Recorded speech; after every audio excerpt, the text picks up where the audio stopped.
Assalamualaikum warahmatullahi wabarakatuh. Sampai bertemu kembali dalam pembelajaran tematik. Anak-anak, seperti biasa, sebelum belajar kita berdoa terlebih dahulu. Mudah-mudahan apa yang kita cita-citakan dijabah oleh Allah Subhanahu wa taala dan kita kelak bisa membahagiakan kedua orang tua kita. Marilah berdoa. Berdoa mulai. Oke, anak-anak, selanjutnya dalam pembelajaran kedua, ya, masih di subtema 2, hebatnya cita-citaku. Ya, tujuan pembelajaran bahasa Indonesia, SBDP dan IPA. Bisa kalian baca, ya.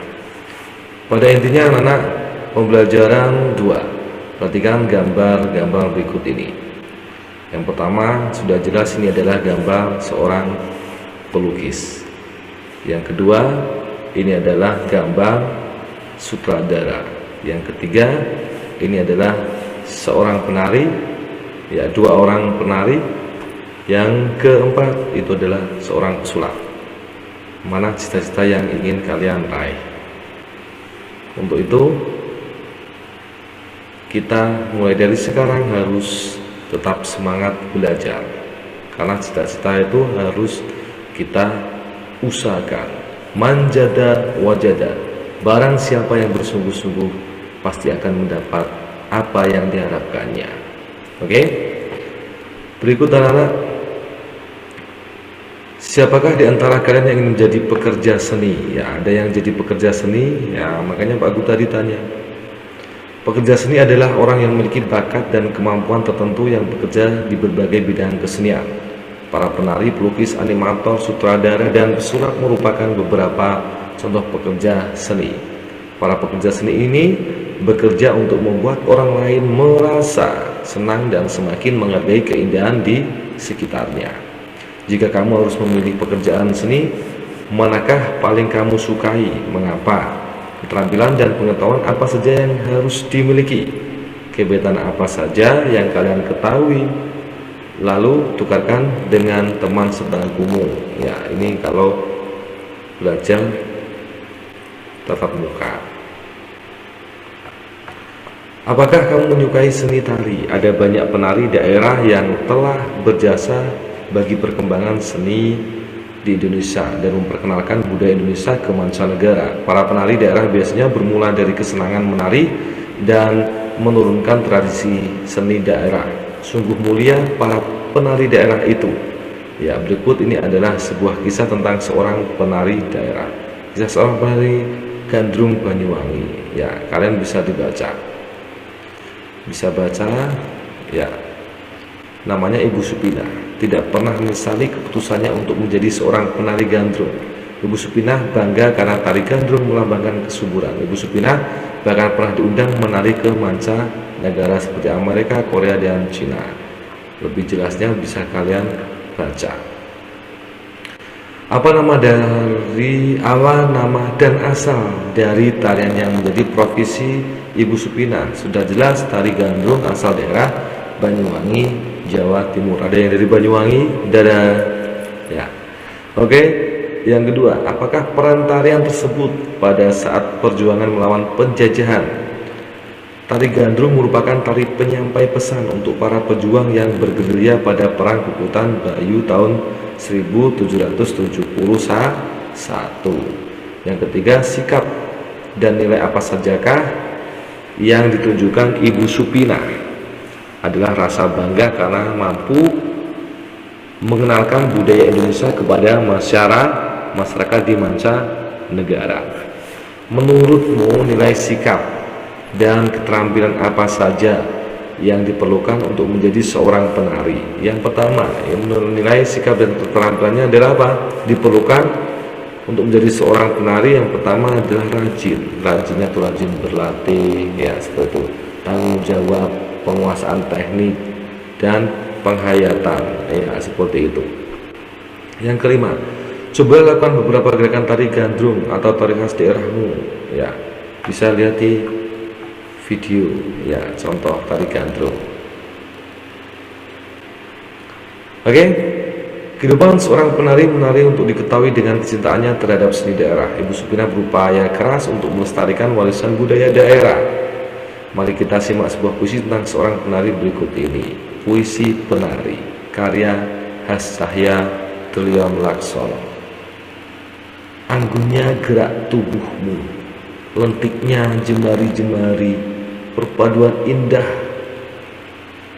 derap langkah gemulai, hentakkan irama mengalun syahdu, lirikan mata yang tajam berubah sekejap menjadi indah. Kibasan selendang emas bergoyang perlahan, liukan leher mengundang kekaguman. Menari dan terus menari dengan senyum dan ketulusan. Gerakanmu sungguh indah karena engkau menari dengan hatimu. Ya. Apakah judul puisi di atas? Ya. Siapakah penulisnya? Puisi Penari. Karya Has Cahya Trillium Laksono namanya. Terdiri atas beberapa bait puisi penari, 6 bait ya. Pak, biasanya kan dalam setiap bait ada 4 baris ya. Perhatikan. Jadi macam-macam puisi, ada puisi lama dan puisi baru. Kalau ini termasuk puisi lama. Jadi 2 baris, 2 baris, 2 baris, 2 baris, 2 baris. Ya, akan tapi puisi baru juga ya. Puisi baru juga tidak, ini anak-anak ya. Pak Guru jelaskan lagi. Pengayaan puisi lama jenis gurindam adalah jenis puisi lama yang terdiri dari 2 baris dalam 1 bait. Biasanya bersaja AA dan puisi nasihat. Saja adalah persamaan bunyi, persamaan yang terdapat pada kalimat atau perkataan di awal, di tengah, dan di akhir perkataan. Ya. Untuk memahami ya, kalau puisi ya ini karena apa anak, barisnya jaraknya jauh. Kalau biasanya kalau yang 4 baris itu 1, 2, 3, 4, baru spasi bawahnya ini 1 huruf ke bawah ya. Kalau ini kan 2, ini 2, ini 2. Biasanya kan 1, 2, 3, 4 baru ada jarak 1, 2, 3, 4 kan gitu. Makanya ini bisa dikatakan puisi lama juga. Terus ya, yang ketiga, terdiri atas berapa bariskah puisi tersebut? 12 baris. Yang keempat, bercerita tentang apakah puisi penari? Buatlah sebuah paragraf yang menceritakan isi puisi tersebut. Puisi tersebut menceritakan penghayatan dan keterampilan seorang penari yang berhasil memancarkan keindahan ya. Yang kelima, buatlah sebuah gambar yang menggambarkan kisah dalam puisi penari. Ya, ini contoh kita menggambar ya puisi penari itu. Ayo mengamati anak-anak sintari merupakan salah satu bentuk seni yang ada dalam kehidupan masyarakat tradisional. Negara Indonesia yang sangat kaya dengan keragaman seni budaya tentu memiliki seni tari yang banyak jumlahnya, akan tapi jumlah itu akan terus berkurang apabila generasi muda tidak mengenalnya. Oleh karenanya sangatlah penting untuk mengetahui tari-tari daerah Indonesia. Ini adalah tari pendet dari Bali. Kemudian ini adalah tari piring dari Sumatera Barat. Yang ini adalah tari remo dari Jawa Timur. Yang ini adalah tari saman dari Aceh. Ya. Tari kita yang ada di Indonesia sudah terkenal banyak di mancanegara ya. Maka kita patut bangga menjadi anak Indonesia. Oke. Kemudian negara Indonesia memang kaya akan budaya dengan beragam masyarakat yang tinggal di dalamnya. Sebagai negara kepulauan, Indonesia memiliki ribuan pulau dan perairan laut yang luas. Dengan demikian, Indonesia memiliki potensi sumber daya dari makhluk hidup yang hidup dan berkembang di dalamnya. Apa saja yang manfaat makhluk hidup di sekitar kita? Ayo membaca. Manfaat makhluk hidup di sekitar kita. Makhluk hidup terdiri atas tumbuhan, hewan, dan manusia. Manusia memerlukan tumbuhan dan hewan untuk memenuhi kebutuhan hidupnya. hewan dan tumbuhan dikelola manusia sedemikian rupa sehingga memberikan manfaat bagi kehidupan manusia. Ya. Apakah manfaat hewan bagi lingkungan sekitarnya? Hewan pengurai berfungsi untuk mengurai sisa makanan menjadi zat makanan yang dapat diserap oleh tumbuhan sebagai zat hara dalam mata rantai makanan. Hewan bermanfaat untuk menjaga keseimbangan alam. Ya, ini Pak Guru Pesawat, kalian bisa dibaca secara jelas. Tumbuhan dan hewan sebagai sumber daya hayati memiliki manfaat yang banyak bagi kehidupan manusia. Beberapa manfaat tersebut sebagai berikut: sumber bahan pangan. Yang kedua, bahan sandang atau pakaian. Yang ketiga, peralatan rumah tangga. Yang keempat, produk kesehatan. Kalian baca dalam bukunya. Pause dulu videonya kalau mau membaca. Kemudian Pak Guru bantu menjawab berdasarkan bacaan di atas dan juga dari berbagai sumber yang kalian ketahui. Lakukan kegiatan berikut. Yang pertama, buatlah sebuah peta pikiran untuk menjelaskan manfaat tumbuhan dan hewan terhadap kehidupan manusia. Ya, ini peta pikirannya anak. Manfaat tumbuhan bagi kehidupannya: bahan makanan, bahan obat, pembuat kain, penghasil oksigen, menyerap karbon dioksida, bahan bangunan, ya seperti itu. Yang kedua, jelaskan manfaat tumbuhan bagi lingkungan sekitarnya. Membantu mengurangi pemanasan global, memberikan suasana sejuk dan rindang, dapat menghasilkan buah, membantu membersihkan udara dari racun, ya,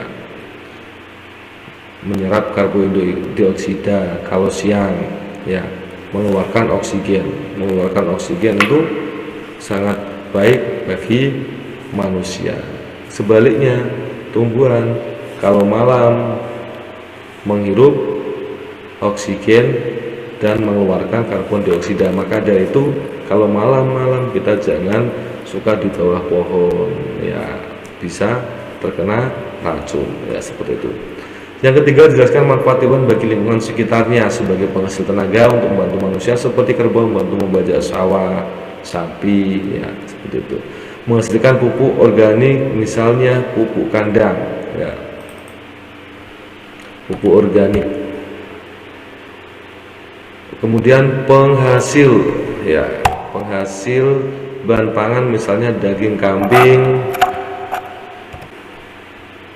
bebek dan ayam. Yang keempat, apakah yang akan terjadi pada daerah yang tidak subur sehingga tumbuhan sulit tumbuh? Daerah menjadi gersang, udara terasa sangat panas, sulit mendapatkan air, ya.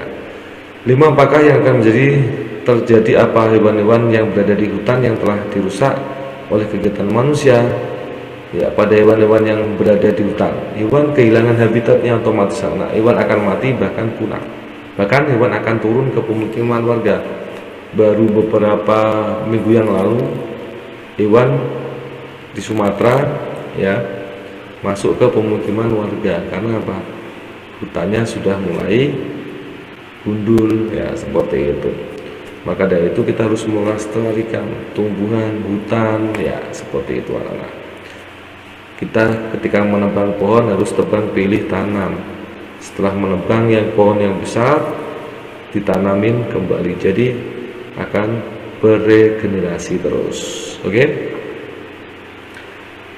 Buatlah daftar tumbuhan dan hewan yang ada di sana. Ya, ini kalian bisa mencobanya. Berikutnya, ya, anak-anak, setelah kalian mencoba ini bisa menyimpulkan, ya. Oke, cukup sekian pembelajaran kali ini. Pada intinya kita harus sungguh-sungguh belajar untuk meraih cita-cita. Oke anak-anak, jangan pernah bosan untuk belajar. Kalau kita sudah mulai bosan belajar, kita akan rugi sendiri. Untuk itu, ketika kalian ingin meraih cita-cita walaupun daring, selagi kita sehat, ayo lawan malas, ya. Paham anak-anak? Mudah-mudahan bermanfaat. Tetap jaga kesehatan, patuhi protokol kesehatan. Mudah-mudahan kita dalam kesehatan, sehat walafiat. Cukup sekian dari Pak Guru. Apabila ada kekurangan, mohon dimaafkan. Assalamualaikum warahmatullahi wabarakatuh.